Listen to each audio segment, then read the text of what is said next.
Welcome back to another episode of Fitness Made Simple, a podcast powered by Prodigy Fitness. I am joined again by Molly, our Director of Nutrition. How are you doing today, Molly? I'm doing great. How about you? I'm doing well, thank you.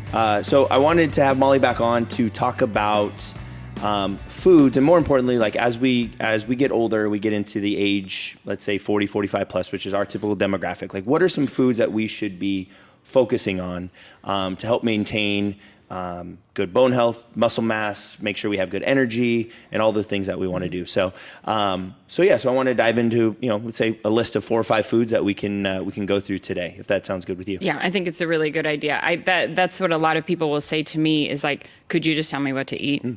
And so let's do that a little bit. And I thought it would be fun to kind of talk about some main categories, and then you and I can talk about what our favorite foods are within those categories and just give some ideas. And it does seem pretty simple, but nutrition generally is very simple, however, not easy. Yeah, right. And just want to be clear, like, this is not a restrictive, quote unquote, diet plan, right? Like, this is more about, hey, here are some ideas, and here's why you should be including these in your diet. Yeah. And we need to take back the word diet. Diet is what you eat, not what you do. Right. So I think that we need to use it in the right place, the right form. These aren't the things that you should write them down and then that's your grocery list. That's not all inclusive. These are just our ideas, and there's maybe something on this or that's not on the list today that if you asked me tomorrow, I'd have a different take. Sure. This is just a good handful of ideas that we're going to dive into today. Love it. All right, so let's get started. What's the first thing that you think people over 45 should include in their diet? So I just sort of brainstormed yesterday, and I don't know if this is, it's not in order of importance, but the first thing I thought of was healthy fats. And so healthy fats are things like avocados, fish, olive oil, coconut oil, nuts, eggs. And eggs, a lot of people will put that in the protein category. However, I put it in the fat category. Interesting. Okay. Eggs have about 5 grams of protein. Right. So they're not a heavy hitter on the protein because we're looking for 20 to 30 to, depending on who you are, maybe 40 grams of protein per meal. So if an egg is just bringing 5 grams, it's a nice supplement that's to maybe something else, right? Yeah. So I always count eggs as fat, like if you're looking to balance your plate, and then you get a bonus 5 grams of protein with it. Okay. Yeah. So why fatty acids? Like, why healthy fats? Like, what's important about that? Yeah. So a few things are really important about healthy fats. Your brain needs fats to perform well. The omega-3 fatty acids that are in salmon, chia seeds, flax seeds, those are anti-inflammatory. So as we age, we lose our ability to fight inflammation.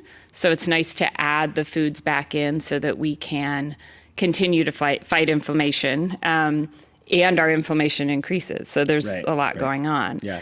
For our members at the gym, it helps to keep their joints healthy, and they can keep moving, which is a great thing. And it's good for hormone health. Oh yeah, absolutely. Yeah, a lot of hormones are fat soluble, right? Or so we're using our fat to kind of help us with, moving hormones from one place to the other and whatnot. Yeah. So what are some, I know you mentioned a few, but like, let's touch on what are some options that people can kind of include in their diet, to kind of knock out that healthy fat. Yeah. There's a lot actually. Yeah. I love salmon. So salmon for me is one that I could have every single day. Yeah. And then you can buy frozen salmon. It's fine. You can buy fresh, whatever. It's really easy to make a whole tray full, to bake that in the oven. Then you've got it for 3 or 4 days. Yeah. And then there's a lot of really good convenient options, depending on your preference. Sure. I really like sardines. I have a client that uses them a lot. Like I was like, she gets a star. Okay. No, I'm just kidding. Yeah, I know. You might want to revisit. You might want to, because I feel like sardines might be something that we were made to eat as children. Maybe some liver. Yeah, right. It's kind of in that liver category, but it's so convenient because you just buy them canned. You don't have to cook them. They're nice. They're nice on a salad, in a sandwich, on crackers. And they just are loaded with protein and omega-3 fatty acids. So it's really nice if you can find a food that gives you a couple of the big things that you need. Right. Yeah. What are some because obviously we've mentioned a couple of like fish options, right? And fish are obviously a great source of healthy fats and omegas and things like that. Mm-hmm. And I want to touch again because you mentioned a couple of them, but I want to make sure everyone can hear. Like, what are some other, like, let's say non-fish versions or resources that we can have for omegas? Right. So specifically non-fish, but still animal protein is grass-fed beef. And that might not be one that's always on somebody's mind, but grass-fed in particular, because the cows will eat the grass that has omega-3 fatty acids in it, and then we eat the cow. And we get the omega-3s that way. Okay. And then if you are not a meat eater at all, flax seeds and chia seeds are great. Okay. And those are, there's a lot of different recipes. I have one for an easy chia pudding. Mm-hmm. And that's just a nice way. You can sort of treat that once you make it like oatmeal.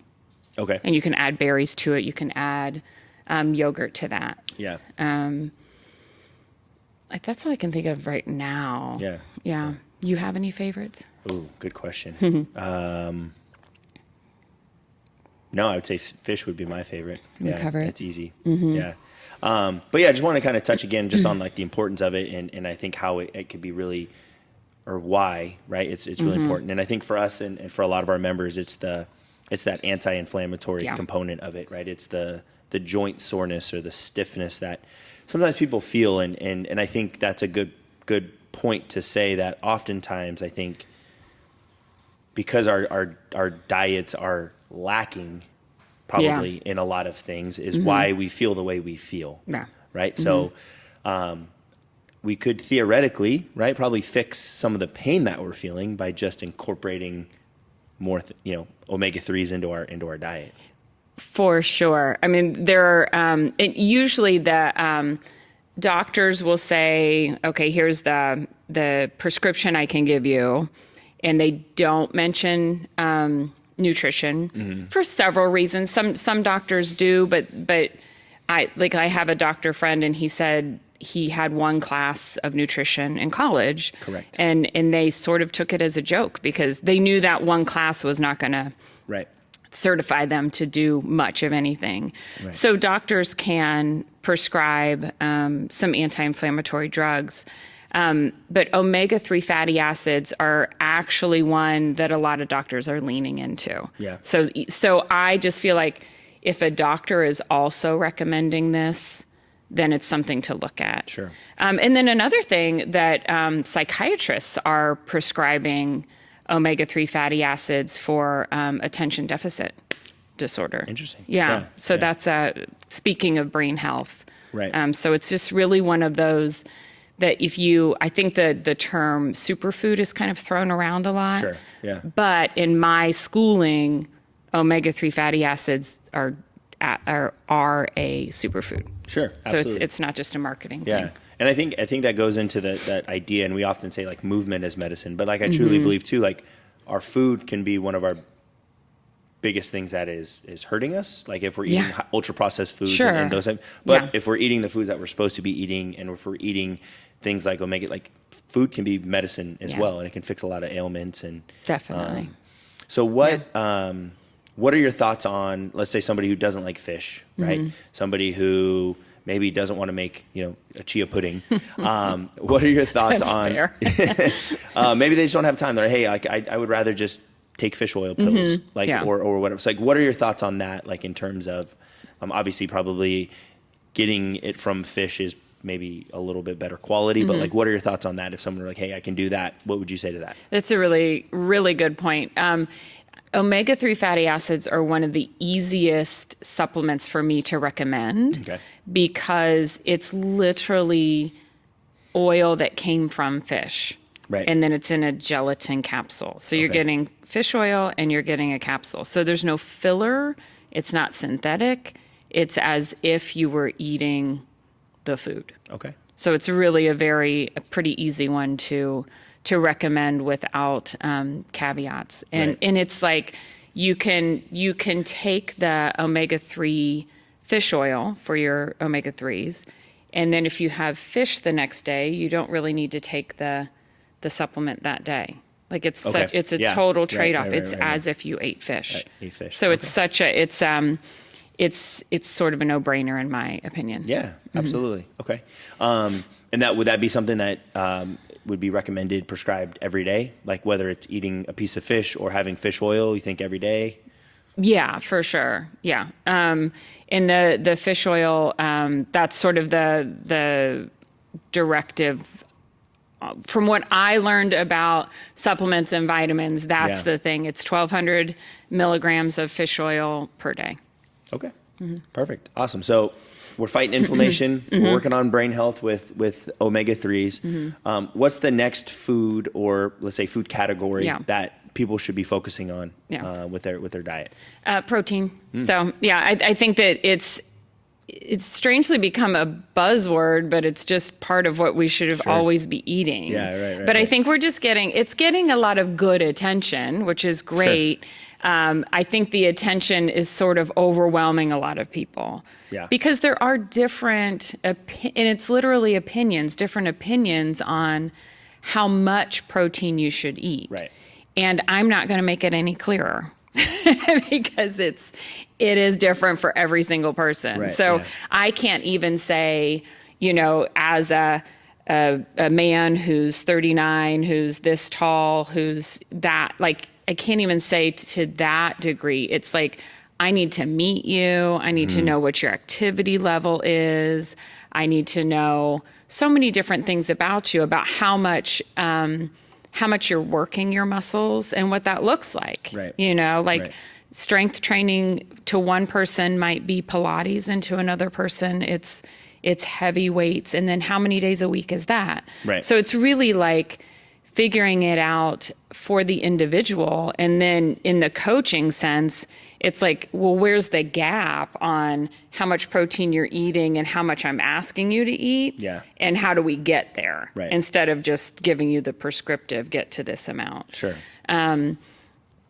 So the amount is an individual thing, but I think it's easy enough to recommend trying to get protein at each meal. Okay. Without knowing who's listening right now. Right, if you're not doing that, trying to get protein at each meal would be my advice. Yeah, absolutely. And I think, definitely to that point, right? I would say that's one thing that we see, or just historically we've seen, like, people, and I'll say, like, probably even more, like, especially women, right, are not getting enough protein in throughout the day. Right. Why, and I know this is going to sound like a silly question, but it's not. Like, why is protein so important? Like, what about protein is like, hey, we got to have this. This is vital. I got to have it at every meal. Right. So protein is going to, there's so many different things. So protein's going to support your muscles, the preservation, and then also the growth and repair. So it's like the biggest is for muscles. But there is a lot of good research on protein and mental health as well. Sure. For the protein has amino acids, and amino acids are imperative for mental health. So there's a great connection there, which supports everybody. But it is a really big component of our clientele, 40, 45 and older. Right. It's really important. Okay. So let's talk about some sources, right? Because once again, there's a lot of different things to talk about, and we can dive into that. But Yeah. like, what are some of your go-to sources when Okay. it comes to protein? Yeah. So the salmon gets to be in this category Sure. as well, which, like I said, it's nice to have something that covers two things that should be on your plate. So Right. you should have carbohydrates, you should have protein, you should have fat on your plate. So if you find things that double up, it's a win because you're covering them, and it's like two Right. birds, one stone. Right. Yeah. Yeah. So, clearly I like salmon. I like anything sort of leftover, like, because when I'm thinking about what I eat, lunch is going to be the meal that I'm choosing for myself. Okay. And so dinner is something that my husband will make, and then we'll have leftovers. So I like to just look and see what protein's left over. So I like to have like an extra piece of chicken. I really love leftover taco meat Okay. because Yeah, I can put that on a salad. I can put it in a bowl with a bunch of leftover vegetables. I don't know if there's really, I would say generally stay closer to the meats that are leaner. Okay. For a few reasons. Usually we're getting enough fat in our diet, and we don't need to also get it in our meat. Yeah. It's okay to eat some saturated fat, like the fat that's on your meat is saturated. It's not evil. It's not the worst. It's not the worst thing to eat. Yeah. Because saturated fats are still pretty good for our brain. We just don't need to have too many of those, because then it's a little more detrimental to our heart health. Sure. But so in general, if you go for the for the leaner meat, and then every once in a while, if there's a little bit of fat on your steak or something like that. And then I do like to make sure that I'm getting red meat 2 or 3 times a week. Yeah. Because red meat is full of iron, and it's the best place to get iron. Our body will absorb the iron from a meat source better than iron from something like spinach or kale. Dark leafy greens have iron, but our body absorbs. It's called heme iron. It's called heme iron. I'm getting all technical now. Heme iron is from the meat, and the non-heme is from the vegetables. Right. And we absorb more heme iron, like way more readily. So you can have like a small amount of red meat and get a lot of iron. And that's going to give you a lot of energy. It's going to keep your iron levels higher where you want them to be. So I try to have red meat 2 or 3 times. You know what I had today? I had some scallops. Oh, and I love a scallop. fancy. I love a scallop because they're loaded with protein, and I don't mind them cold. Okay. Like they're fine, like as a leftover is cold. Yeah. And the reason I like them to have them cold is because there are usually, like, seafood in general is usually cooked pretty well the first time. Yeah. But then the reheat Yeah. kind of puts it, like if you are warming it up in your lunchroom at work or something, you're not might going to not have many friends after that. Exactly. Words out of my mouth. So I like a cold seafood. Okay. And if you just think of it as like we all, if you like tuna, we've all had cold tuna. Like cold fish is not a strange thing. Yeah. So those are the one. Oh, and I also, as do you, I know this about you, love a yogurt bowl. Oh, me and my yogurt. Yeah. I do. Yeah. So I do love a yogurt bowl, and I will add, as do you, protein powder to the Yeah. yogurt bowl just to really round it out to about 30 to 40 grams Right. of protein. So it's not, if you're not eating animal sources, animal meat, the dairy products are good, and yogurt and cottage cheese are going to be way higher than other things. Yeah. Okay. So I do like a yogurt bowl. Yeah, so it sounds like, right, like we just kind of covered a lot of like animal products, right, and obviously like animal sources are our preferred. Right. However, we here at the gym we have quite a few members who are vegetarian and vegan Yeah. and whatnot. What are some potentially good sources of protein for somebody who might not eat animal products? Yeah, it's a great question. So if you are a vegetarian and not a vegan, lean into that yogurt and cottage cheese. And even some cheeses are a little higher than others, but they're also sort of in that egg category, Okay. where you get about 5 to 7 grams of protein, and then you also get fat. Mm-hmm. So if you're trying to raise your protein with some things, you'll never catch up to, like, the fat will always just go higher and higher until you're just eating way too much fat and you still can't get that protein to balance with the fat amount. So, and then if you're vegan, tofu is a great option. And then lentils are pretty high in protein, and chickpeas, garbanzo beans. Yeah. And then you can, I feel like with the vegan diet, what we've done with some clients is you look at the little opportunities to layer. Sure. So if you do lentils and you do brown rice, you can just start to get your protein goals higher while you get your carbohydrates in as well. Because beans will have beans, legumes, lentils, all of those will also have carbohydrates. Right. I think that's it for off the top of my head. Okay. Right. What are your thoughts on like a whey protein powder? I love a whey protein powder. Yeah. Yeah, I do.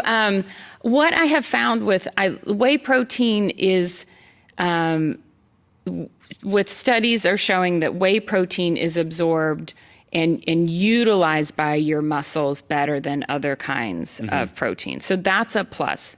The other plus that I like is that you can get a whey protein that has whey and or maybe like a small amount of sweetener. Mm-hmm. Like the one we have at the gym is like, it's like whey, stevia, and maybe like a chocolate. Yeah. That's it. And then that way it seems to like digestive wise work better for most people. Yeah. A lot of the the marketing is great on vegan proteins. And so it's hard to pass them up when you're, let's say, in Costco and you see this thing and it's screaming organic, great plant protein, all the buzzwords that are coming at you on social media and on commercials and everywhere else. And then you walk by it in the store and it's like organic and it's plant-based protein. And plant-based protein is this thing. It's great if you are a vegan, like that's your choice to do that. It's one option of protein. Sure. So I got off one of Molly's tangents. I was like, the marketing just kills me. Mm-hmm. So my point is, if you see a vegan protein that looks interesting to you, just take the container and turn it and look at the back. Sure. Because a lot of vegan proteins will have 3 to 4 inches of ingredients. Right. So what I have found with a lot of people, they will use that product because it seemed very promising to them, but they are very uncomfortable after they eat it. They're bloated, they're gassy, they're not ready to do a workout, right? Because something in the 4 to 5 inches of ingredients, I think the ingredients grew, right? Yeah. Anyway, that's fine. Something bothers them. Yeah. But how do you know what it was? Right. So it's like there are some you can get. So to be helpful instead of complaining, you can get hemp protein. Okay. And it's just hemp seeds that are milled into a powder. And you can get brown rice protein. You can get pea protein. And I highly recommend trying those as single ingredients. And then if they don't work for you, you know why. It's that ingredient. Right. I just got a peanut butter protein. It's peanut butter powder. So that's going to be delicious, Yeah, right? yeah. But I think that brings up like the idea of like not saying that like plant-based proteins are bad. Right. The thing that people don't often realize is like protein that comes from an animal source is what we consider a complete protein. Right. Right? It has all the amino acids in it, has all those things.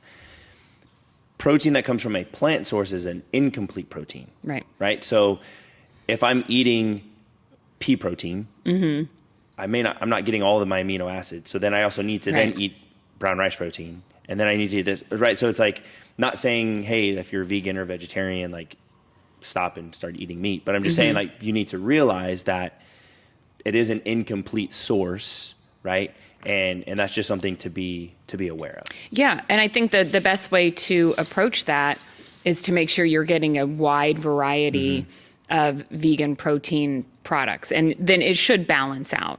And from what I understand, you can get some amino acids at lunch. You can get the rest that you need at dinner. It's not that you have to build that on every plate. Right. But if you are just choosing a variety, then you should get there. But I would not just say, try to get all of yours from a protein powder or just tofu 3 times a day. Right. It's just trickier. It's just you have to be more intentional when you don't eat meat.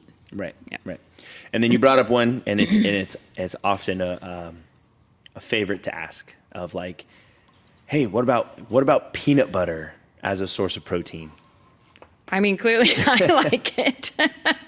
No, you're totally. Right. I'm glad that you said that. It's another one that is really hard to keep your fat amount and protein amount balanced. And when I'm talking about that, so we really lean into this concept called the plate method at Prodigy. And so you have your plate, and half of it is vegetables, and then a quarter of it is carbohydrates, and then a quarter of it is protein, and part of it is fat. So you need some fat on your plate. You need like a quarter to a half of an avocado. You need a drizzle of olive oil. You need a sprinkle of sunflower seeds. All those things are great sources of fat.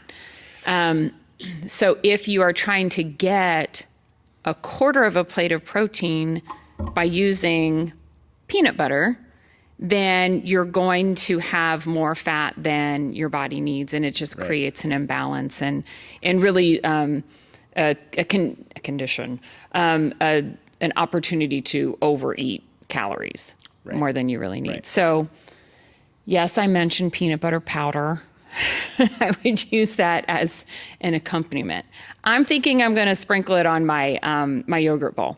Yeah. So I like to, when I'm building the bowl, I'm watching for a fat component on there. So the sprinkle, and I think it's going to be delicious because it's going to like cover everything. Where it's hard to get your drizzle of peanut butter in every bite. Yeah, absolutely. No, and I'm like, by all means, not against peanut butter, right? No, but I not think at that all. people often think of like peanut butter as a protein. Right. There's a couple of things with peanut butter. One, they think of it as a protein more than it's probably more of a fat. I would put it more in that fat category. And then it has similar like how you're classifying eggs. Like it has more fat, it has some protein. Number one. Number two, like people often over exaggerate the serving size of protein. Easy. Right? And then before you know it, you've got a ton of calories on your plate. You have a jar and you have a spoon. Right. I don't know how it works personally, but so I've heard. It is. And the reason why that is because of back to marketing. If you look at a jar of peanut butter, it will say good source of protein. 100%. And that, FYI, is an opinion. Yeah. And you're allowed to put that on the front of your label, and it doesn't have to mean anything except that protein is in the container. Right. But marketers know that we're we're busy, we're rushed, we've got 3 kids hanging off of the shopping cart, and we see a good source of protein and we grab it and feel good. Yeah. Because everything's so emotional. Right. But if and when you have time, always look at the back and see actually how much protein is in there per serving. Right. And usually on peanut butter, it's 2 tablespoons, and it's not a lot. It's not a lot. It's not as much as we wish it might be. Right. Yeah. Okay. So healthy fats, protein. What's the third group that we should be focusing on? We don't want to leave out carbohydrates. Wait.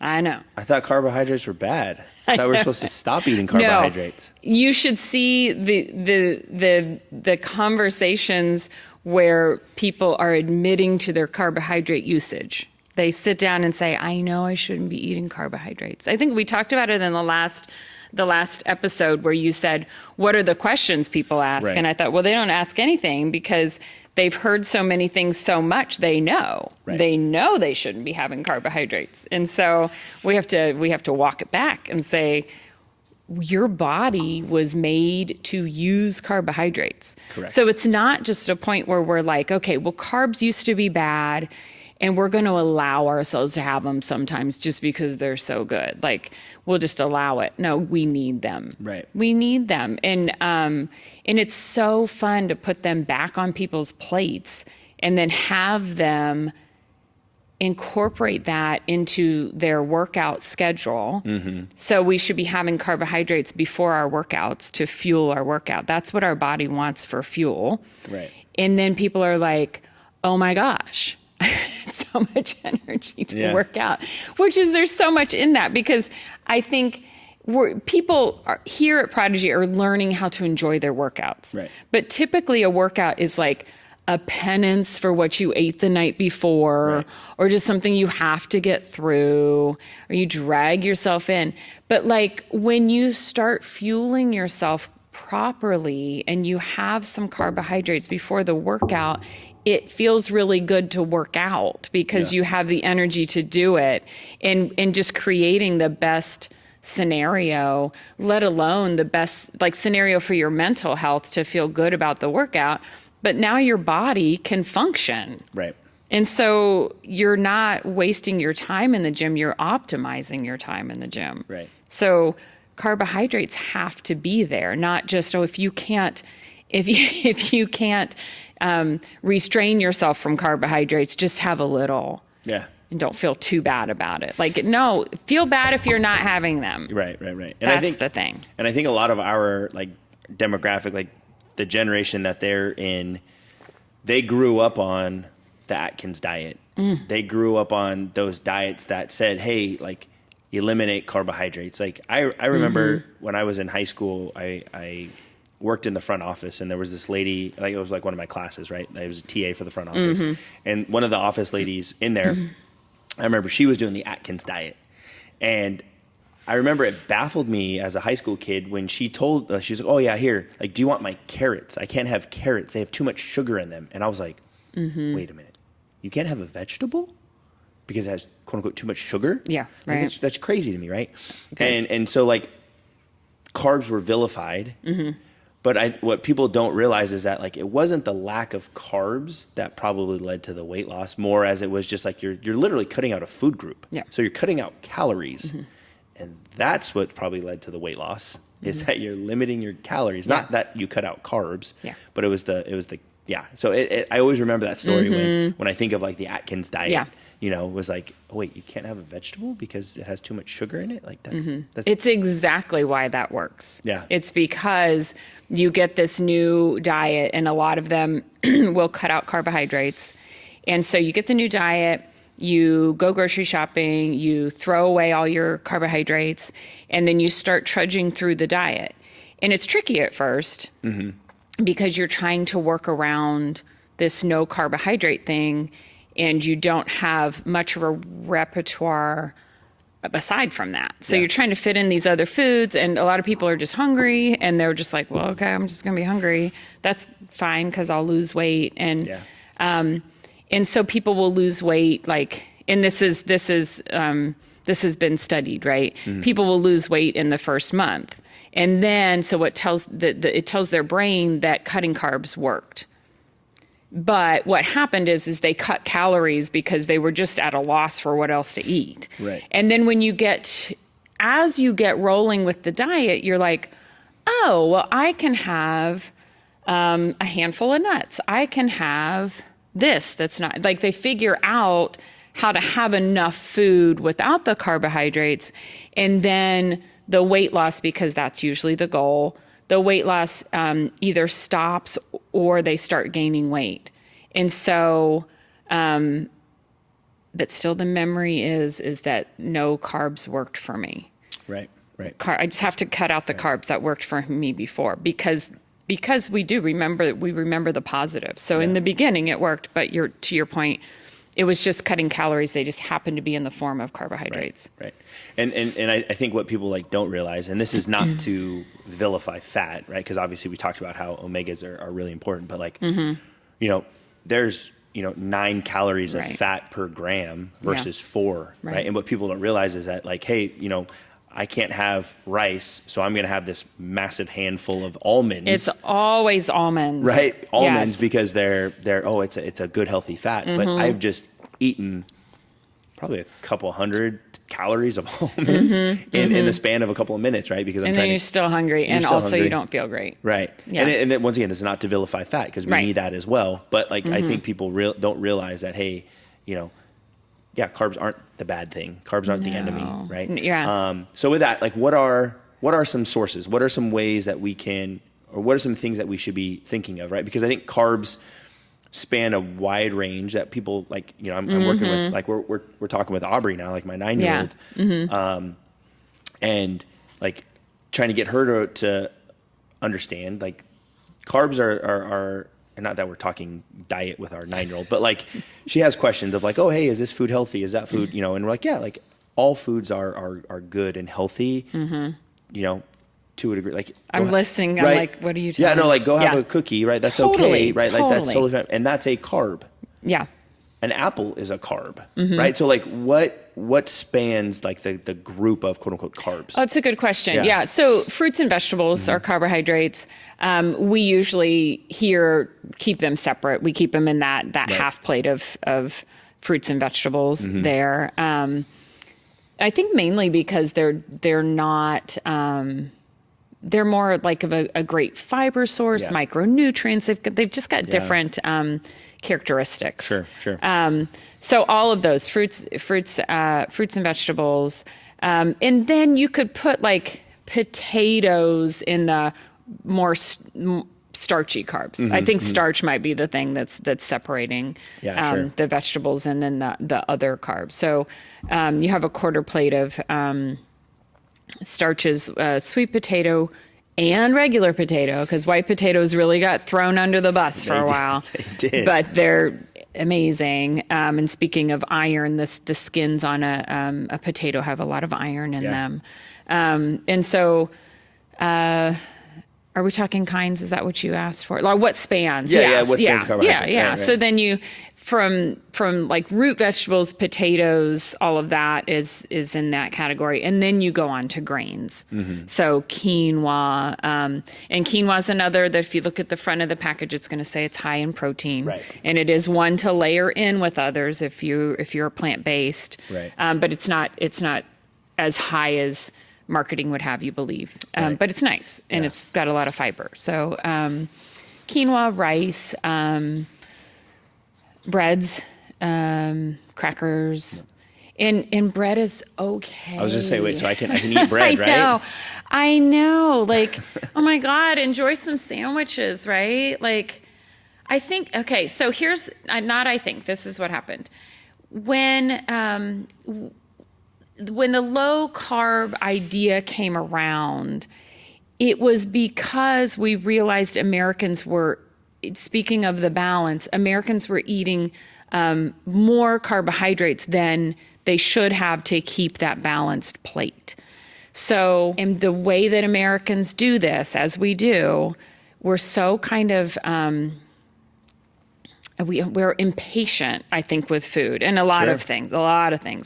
So what we do is we go, oh, okay, well, we have to cut back on carbohydrates to balance this plate, should probably just not eat any. Yeah. Because like if cutting down to a lower amount is good, none is best. And so we were like, we'll just throw them all out. Right. And then it just became far too difficult. So we have to just get back to having them be part of the plate. Right. And so, oh my gosh, yes, please start enjoying sandwiches again. So it's, and people are so excited to have a sandwich, and that just should be, it's an American tradition. Like every culture has some sort of sandwich in their food. And so if you could enjoy a sandwich and have some bread, you get your carbohydrates, and then at some point down the line, you're not splurging on a loaf of bread because you've held yourself back from it so much.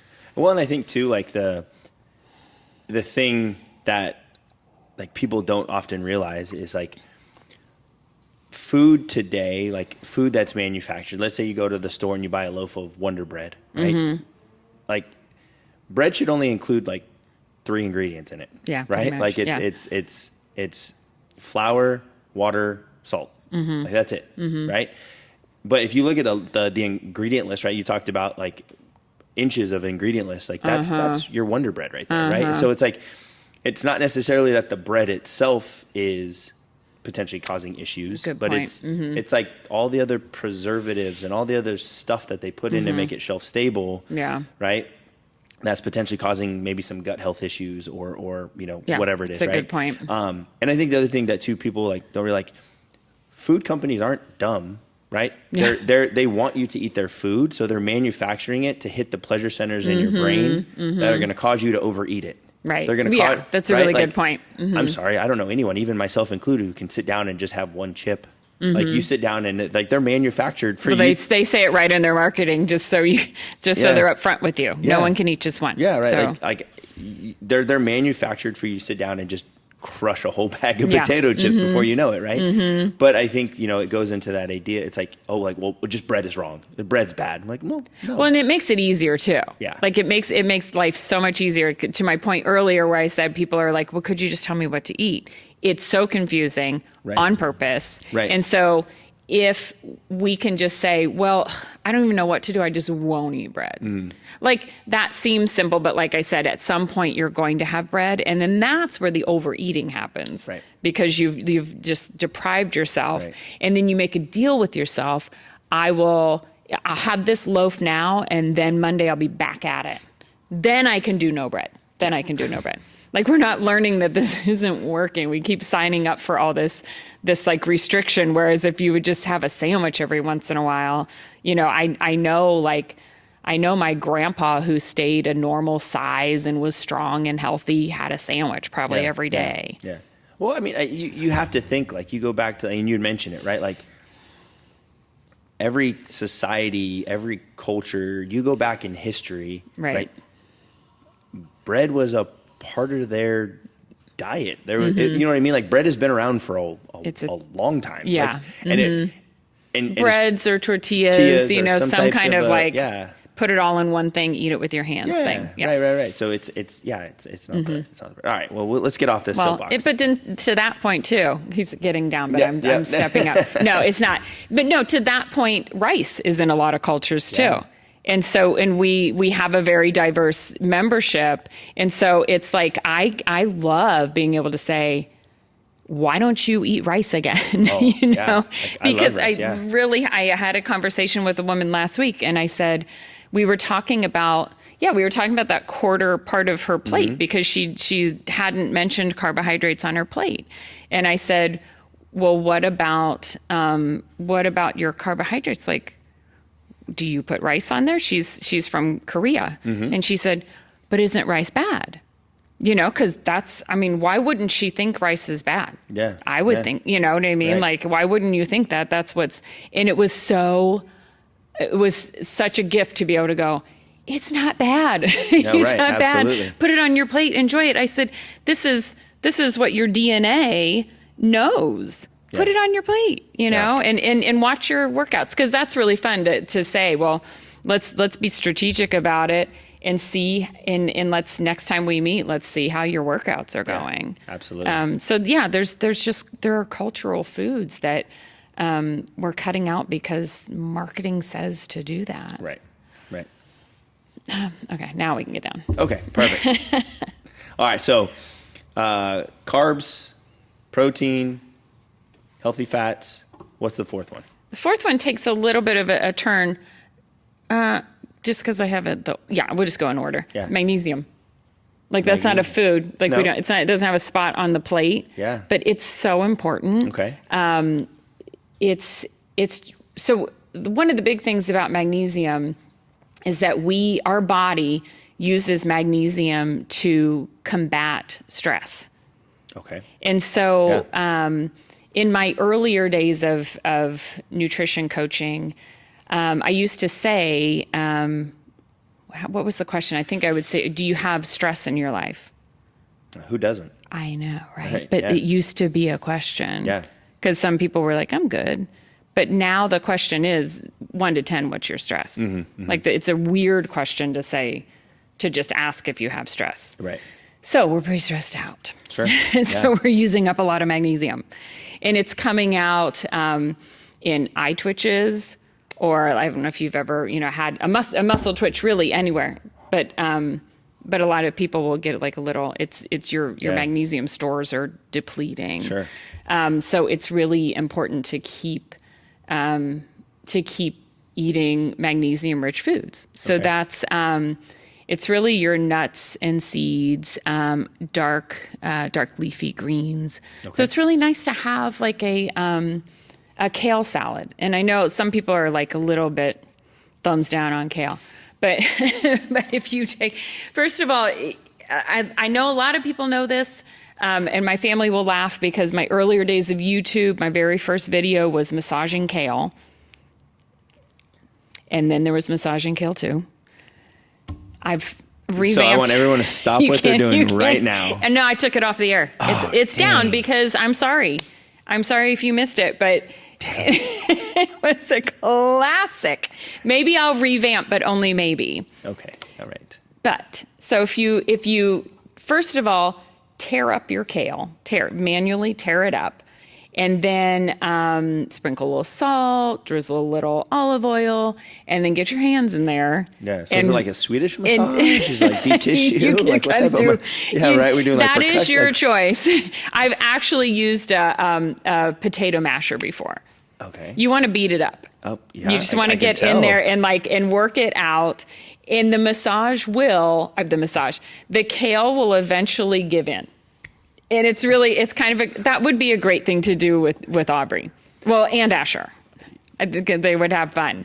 You get in there and all of a sudden it's more palatable, which is great. Okay. But kale has, it has this natural tendency to, oh gosh, I don't know if I can think of what it has about it. But when kale originally was growing in the wild. Right. So kale is a form of cabbage. So kale, cabbage, broccoli, they're all the same original plant. They're just variations of each other. Okay. So when it was originally in the wild, animals could kind of sniff it out as something that was medicinal.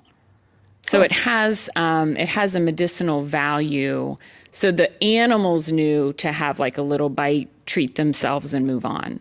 Okay. And so if we eat too much kale, so spinach will do the same. I can't remember what it has in it, but it'll come to me.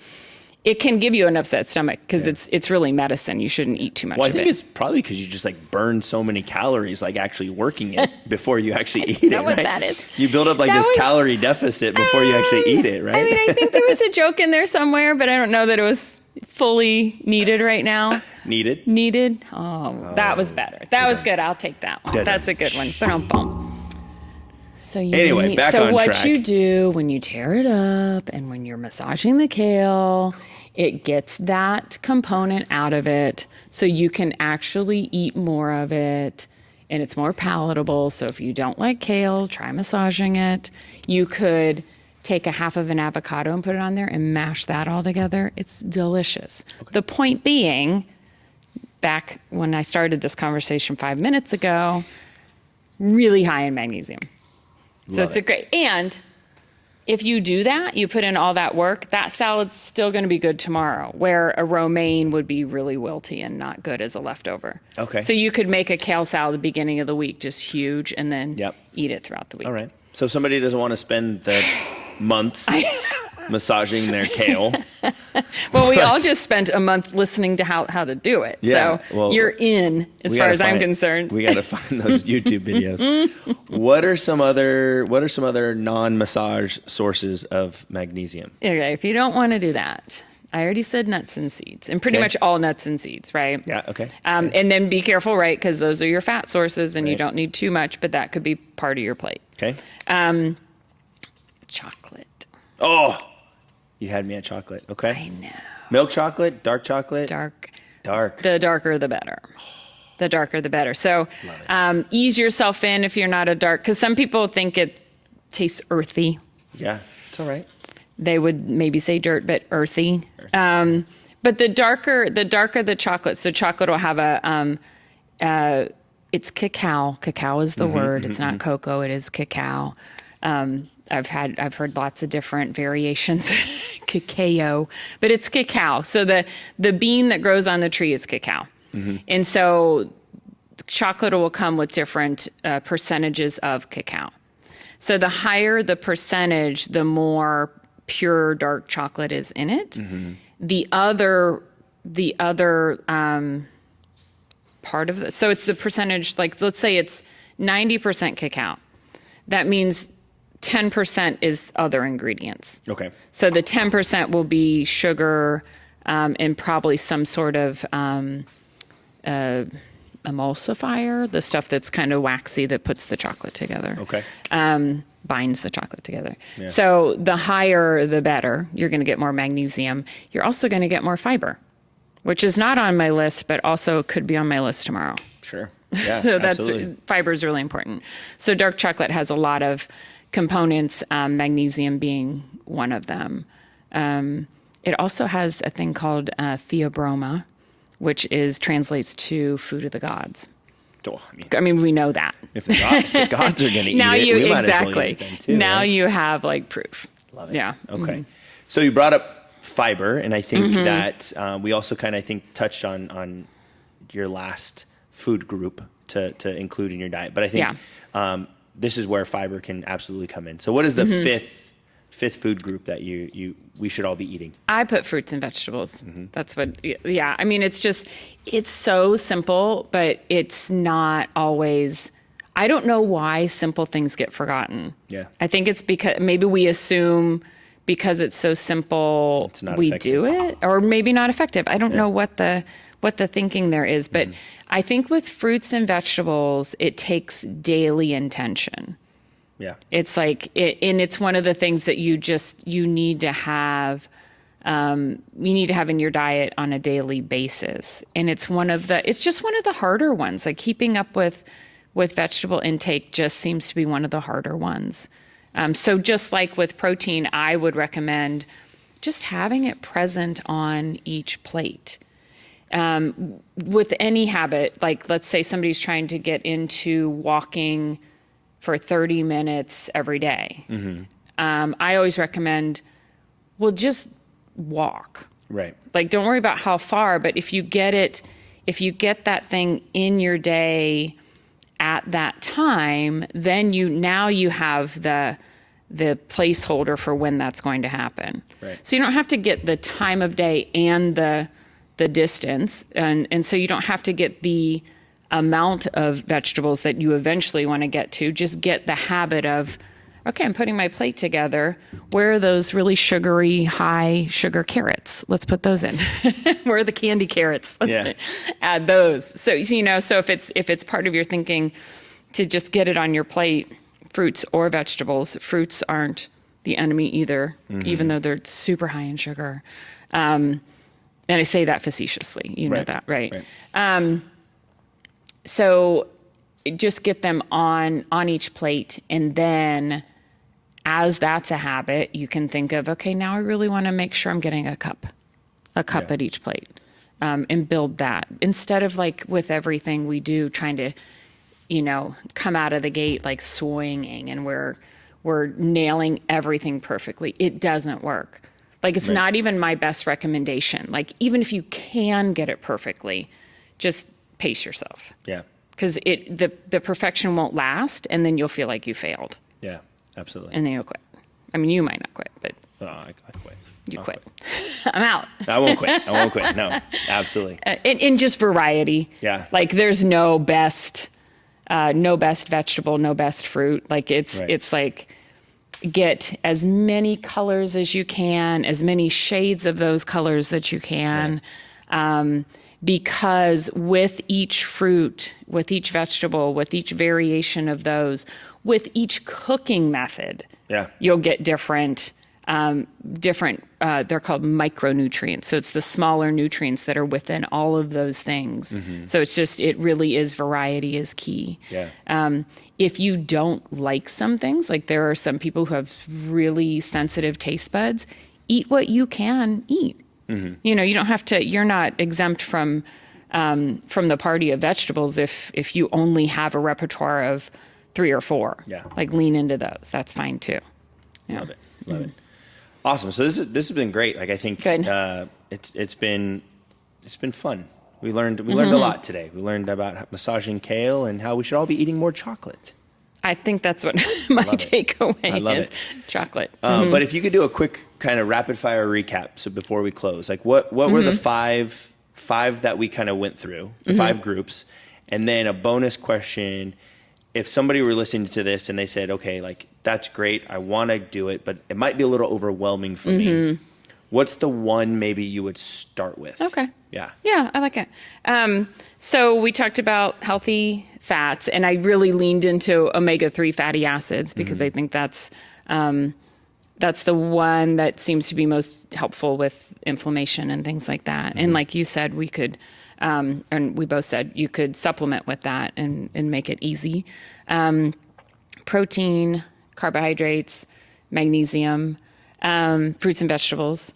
So the best place to start with that, I think protein. Yeah. I think because across the board, most people are not eating the amount that they should. And we talked about that in the last podcast that I wouldn't say we're deficient, but like it's, and like you mentioned too, especially for women, we were all supposed to eat salads. So like we weren't supposed to eat meat, let alone be like working out in a gym next to the men, so we're really just kind of coming out of this like strange place that we all grew up in. So yeah, the women especially are trying to have a steak on their plate without feeling like they're a man. It's strange, but it's true. Yeah. So I would start with protein. Love it. Simple, easy. Go have a cheeseburger. Yes. Is that what yes. Yeah. Yes. Steak. Awesome. Yes. If you are not a red meat eater, but you will have a burger, I totally stand behind that. Love it. I think that's better than having low iron. Yeah. Most definitely. All right, we're gonna end it there because I think there's nothing else to say to end there. Chocolate and cheeseburgers. Let's do it. Agreed. Cool. Well, awesome. Thank you again for joining me, Molly, and thank you again for listening to this episode of Fitness Made Simple, a podcast powered by Prodigy Fitness. Coach Andrew, Coach Molly, and we'll see you guys soon. Thank you.